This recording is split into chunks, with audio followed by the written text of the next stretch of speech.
producer of staffing at VOA headquarters here in Washington.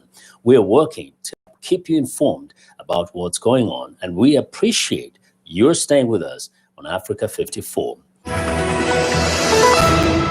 Now, nearly 2 months after witnesses say police and the military opened fire on protesters in Nigeria, some relatives are still unable to find the bodies of their loved ones. Angela Okomado has the story. All Elisha Sunday knows about his brother's fate comes from photographs of a lifeless body draped in the Nigerian flag and a phone call from a stranger who said he watched 27-year-old Victor die. But he's not been able to find him. My mother wants my brother, yours, to take him home and bury him as we're supposed to do. That is what we need right now. The call came from Victor's phone after midnight on October 21, just hours after witnesses say police and soldiers opened fire on demonstrators in Lagos who were protesting against police brutality. The voice on the phone said Victor had been shot dead at the Lekki toll gate. When Elisha went searching, he found blocked roads and heard shooting in the distance. It was later that he saw photos on Facebook appearing to show Victor, big brother he had followed to Lagos, covered in blood. And it's my strength also because with him, I know that we can make it. But now, since I'm alone like this... The police and military maintained that they were not involved in any shootings. Witness testimonies to a Lagos judicial panel said bodies were trucked away. The Lagos state government says those who lost family between October 19 and 27 should go to Lagos State University Teaching Hospital to identify bodies. Elisha says he has been turned away from the hospital 3 times. He fears his search will provoke a retaliation from the authorities, but says he will keep trying. He's the only brother that I have. Activists say many are too afraid to reclaim the bodies of their loved ones, leaving them with painful, unanswered questions nearly 2 months after Lekki. That was Angela Okomado of Reuters reporting. Even in Africa's most vibrant cinematic market, Ife stands out. The tale of love between 2 Nigerian women has delayed the controversial film's release, leading to a battle with the nation's censorship board. Viewers Anita Powell spoke to the producer and to African LGBTQ activists ahead of the film's Thursday online launch, and reports from Johannesburg. I told my mom first. Took her about him. In the Yoruba language of Nigeria, Ife means love. But this love story between 2 women in a society where homosexuality is largely shunned and where same-sex marriage is illegal, the nation's censorship board threatened to go after the film's maker for promoting homosexuality in a film industry that, despite its huge output, is largely conservative. That has led the filmmakers to not push for local release. They instead plan to drop it online on December 10th. Filmmakers here, mainstream filmmakers, usually shy away from telling stories that center LGBT people. And even when those stories are told, they are told from a very negative point of view. More than 30 African countries criminalize non-heterosexual relationships. In 2018, Kenya's first lesbian feature film, Rafiki, was banned at home, despite the fact that it was the nation's first piece to premiere at the prestigious Cannes Film Festival. So who should watch this film? US-based writer and filmmaker Noni Sama, who is Nigerian and transgender, said the answer is simple. Everybody. I think it's a big deal for queer people, for lesbian women, for people who are not lesbian women who, just want to watch stuff that's outside, the mainstream narrative, or even people who might be uncomfortable. It's also a story of pain, says Adie, one that many members of the community can relate to. I was pretty much rejected by my whole family, especially my mom, who at some point asked me to move out of our family house. And later on, she asked me to change my family name. The same holds in South Africa, which was the first African nation to decriminalize homosexuality and allow gay marriage.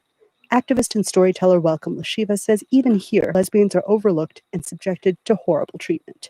The story of lesbian women is no different from the story of women in general in relation to men, because we live in a deeply sexist society, a deeply patriarchal society. So is Africa ready for this film?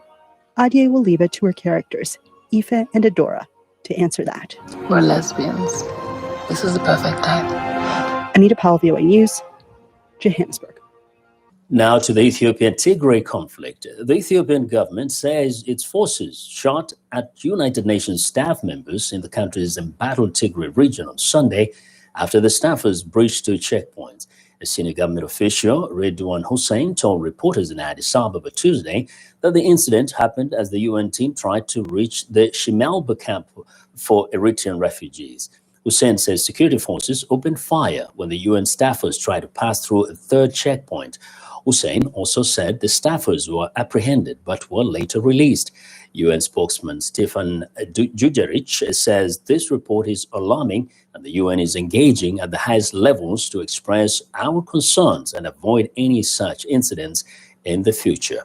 Dujarric says UN Secretary General Antonio Guterres spoke Monday with the Ethiopian Prime Minister Abiy Ahmed, but he would not confirm that the incident was discussed. High unemployment and poverty are pushing Zimbabwe's laborers into mining for gold in disused and dangerous mine shafts that too often turn into death traps. A mine shaft collapsed 2 weeks ago, left at least 10 people trapped underground and feared dead. Columbus Mavunga reports from Bindura in Zimbabwe. One of those trapped in the November 25 rain mine collapse was Elizabeth Mzei's 34-year-old husband, Johannes Tagwirei. She says he never wanted to be a miner. Ndochinopa kuti waite chikorokosi nekuti kudhara mamaini anga asingamboshandwa nevanhu vese vese aitoshandwa turi munhu uchibva pamurungu uchishanda pamaini uchiziva kuti ndiri kushandira zvakati nichaurawo pei yangu pera kwemwedzi. MuZimbabwe amuna basa ririmo, saka vanhu vakungoshupika vakungoita unge imbwa saizvozvi kuti wakadhirikira wosiyiwa wakadai. Ministry of Mines otaura kuti ndakundika. Authorities called off rescue efforts on December 5th. Only 6 miners were saved from the collapsed shaft and at least 10 more are still buried. The Zimbabwe nation, which represents miners like Tagwirei, says at least 30 miners were trapped. It argues the government should place more value on small-scale and unlicensed miners. Artisanal mining is a livelihood activity countrywide. That's why if you look at numbers of people that are mining illegally, they are plus or minus 1.5 million, that we need to put in the mainstream economy, that the government also benefits from their activities and their gold being taken to the fidelity printers and refiners. Gold is Zimbabwe's largest foreign exchange earner and more stable than the country's volatile currency. The struggling economy and unemployment have pushed laborers underground despite the risk of accidents and violence in the bandit trade. Critics blame poor regulations and lack of security at abandoned mines. Zimbabwe's Civil Protection Unit agrees action is needed. I am of the view that we need to quickly meet with the Minister of Mines and Mining Development and the various players in the mining sector, especially the mining giants, so that we chart the way forward on how best we can come up with a mitigation plan. Zimbabwe's parliament has summoned the Minister of Mines and Mining Development to answer questions on why there are so many mining disasters. Columbus Mavunga for VOA News, Bindura, Zimbabwe. Human rights abusers will face asset freezes and travel bans under new legislation adopted by the European Union. The so-called Magnitsky Laws would target those involved in crimes ranging from genocide to torture and arbitrary detentions. Henry Ridgwell reports from London. The casinos of Cannes, the marinas of the Mediterranean, the boutiques of Paris and Milan, favoured destinations for the super rich to invest their money. And soon they could be off limits to corrupt officials and oligarchs accused of human rights abuses. The European Union officially signs off on so-called Magnitsky Act laws on December 10th, World Human Rights Day. It allows the EU to impose travel bans and asset freezes on human rights abusers. Financier Bill Browder, who has campaigned for similar legislation in countries around the world, says getting Europe on board is a major milestone. Countries that dictators and kleptocrats like to visit, like they go to the south of France, they go to Sardinia, they go to Spain. So there's something there that they really covet. And so if these laws, if the EU Magnitsky Act actually is implemented and implemented widely, I think it could have a dramatic impact on the behavior of human rights violators around the world. The United States, Britain and Canada already have Magnitsky Laws. They are named after Bill Browder's lawyer, Sergei Magnitsky, who died in a Russian jail in 2009 after uncovering a $230 million tax fraud by state officials. However, the EU Act will not bear Magnitsky's name, as the Dutch government argued that no one country should feel targeted. Russia's main opposition leader, Alexei Navalny, who was poisoned earlier this year but survived, spoke to EU lawmakers via a video link. The main question we should ask ourselves, why these people poisoning, killing, and fabricating election? And the answer is very, very simple: money. So European Union should target the money, and Russian oligarchs, not just old oligarchs, but also new ones like this circle of Mr. Putin. They must be real targets of sanction. Russian President Vladimir Putin denies involvement in Navalny's poisoning from a nerve agent. In addition to those responsible for the killing of Sergei Magnitsky himself, there are numerous obvious targets for Europe's new Magnitsky Laws, says Browder. The killers of Jamal Khashoggi, the 19 Saudis, plus Mohammed bin Salman should be added to this list. The Chinese officials involved in the Uyghur genocide, the Chinese officials involved in the Hong Kong repression, the Lukashenko regime, the Burmese officials involved in the Rohingya genocide, just to name a few. Critics say it is still possible for individual EU member states to veto any measures proposed under the new law, and countries with warmer ties to the Kremlin, such as Hungary and Cyprus, could block any sanctions. Ridgewell for VOA News, London. The World Health Organization has approved antigen-based rapid diagnostic test for the coronavirus in Africa, which the organization says will significantly boost testing capacity, marking a game changer in the continent's fight against COVID-19. The new rapid tests are easy to use and cheaper than the current PCR test and provide the results in just 15 to 30 minutes. Africa 54 health correspondent Lino Madu spoke with Dr. Fausta Mocha, Technical Office Lab for HIV, TB, hepatitis, and sexually transmitted infections with the WHO's Africa Inter-Country Support Team for East and Southern Africa. She elaborates on the new test. Previously, the tests that were used were based on the nucleic acid identification, mainly the polymerase chain reaction test. And these tests are based on detection of genomic material of the virus that is found inside the virus. Vis-a-vis the antigen tests, as I said, they're detecting the protein material that you can find them outside of the virus. Right candidates for rapid diagnostic tests, especially symptomatic patients or their contacts, whether they are symptomatic or they are not. But also in areas whereby you have community transmission, rapid diagnostic test will be the best test because the possibility of finding a patient it's more.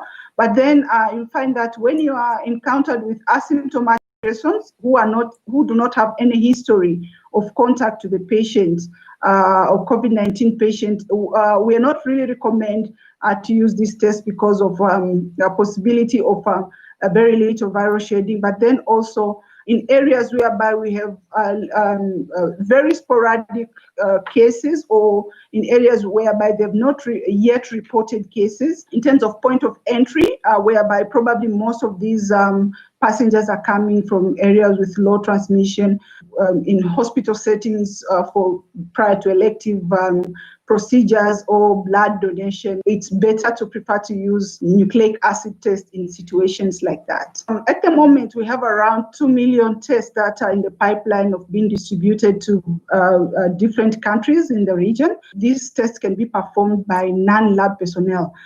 Anyone who is any healthcare worker who is well trained can perform the test compared to the nucleic acid test.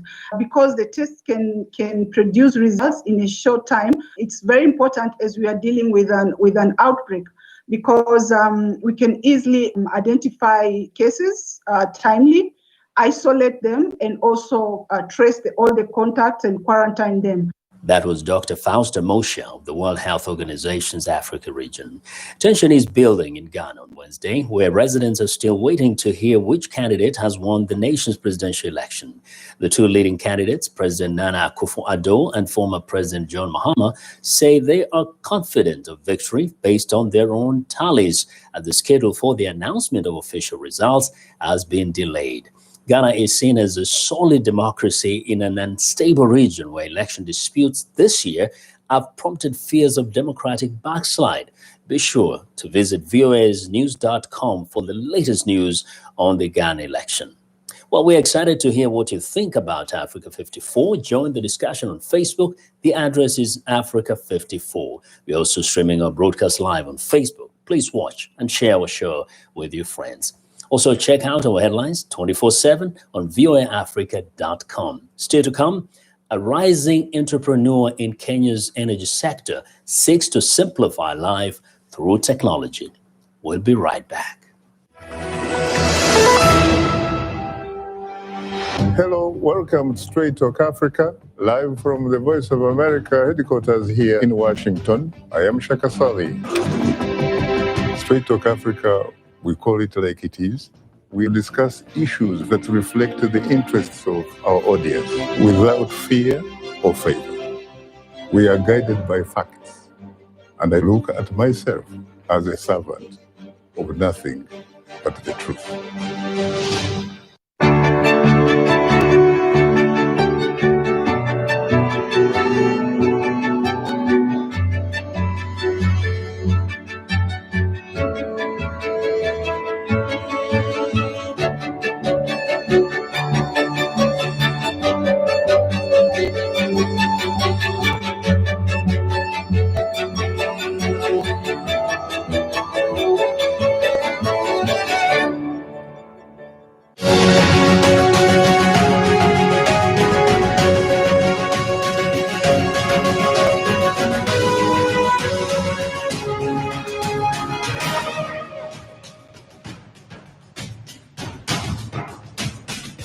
Welcome back to Africa 54. U.S. President Donald Trump has now lost dozens of post-election lawsuits aimed at overturning President-elect Joe Biden's victory.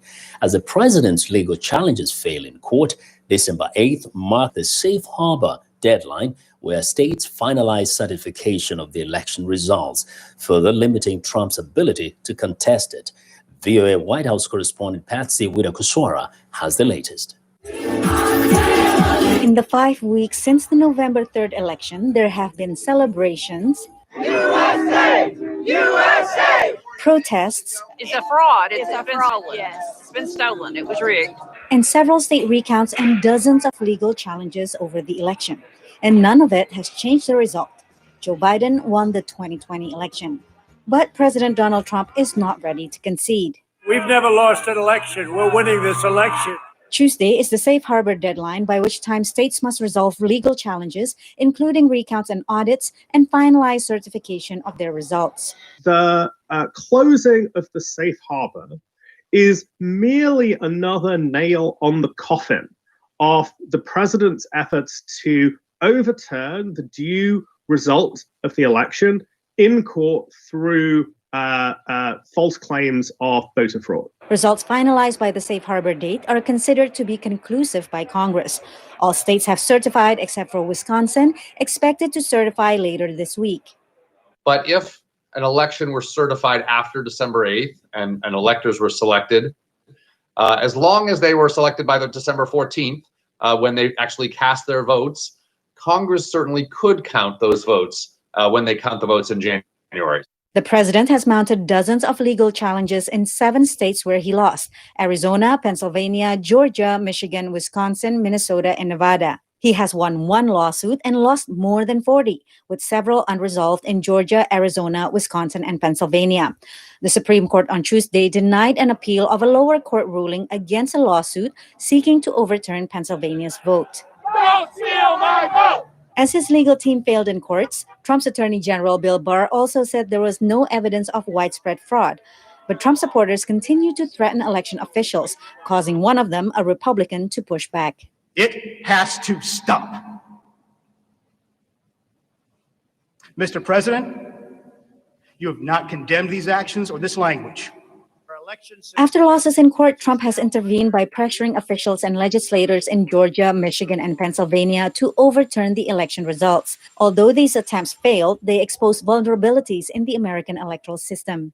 Only time will tell whether what comes out of this election is a renewed commitment to the integrity of the electoral system, particularly at the level of the states, or what we've learned is how fragile our election system is, how close we've come to a really dangerous outcome. On December 14th, the 538 people designated as the United States Electoral College will meet in cities across the country to formally cast ballots for president and vice president. Patsy Widakuswara, VOA News. In a rapidly changing market, you never know whether a customer will still be yours tomorrow.